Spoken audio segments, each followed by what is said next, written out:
Siyasi partilerimizin değerli temsilcileri, sayın basın mensupları, hanımefendiler, beyefendiler.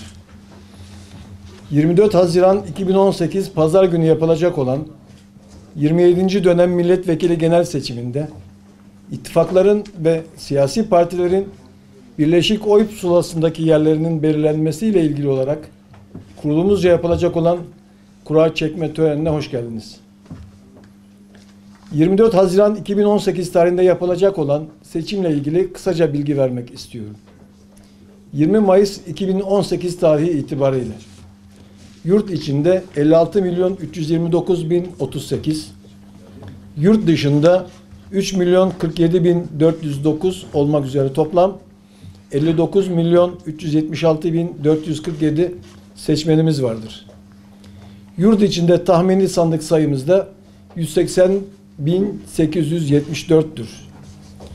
Yurt içi ve yurt dışı seçmen kütükleri 22 Mayıs 2018 Salı günü kesinleşecektir. Yurt dışında 60 ülke ve 123 temsilcilikte sandık kurulacaktır. Ayrıca yurt dışı seçmen kütüğüne kayıtlı vatandaşlarımız 36 gümrük kapısında oy kullanabileceklerdir.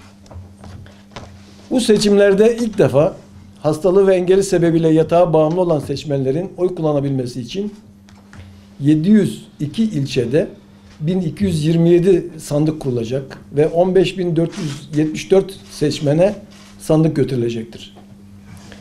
Yüksek Seçim Kurulu kararları ile seçime katılma yeterliğine sahip siyasi partilerin 1. Adalet ve Kalkınma Partisi, 2. Bağımsız Türkiye Partisi, 3. Büyük Birlik Partisi, 4.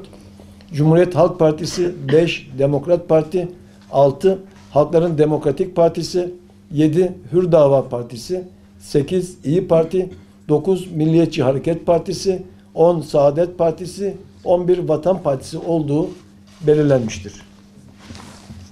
Bununla birlikte Büyük Birlik Partisi ve Demokrat Parti'nin yetkili organlarınca alınan seçimlere katılmama kararı kurulumuzca kabul edilmiştir. Bu seçimlerde ilk defa siyasi partiler ittifak yaparak seçimlere katılacaktır.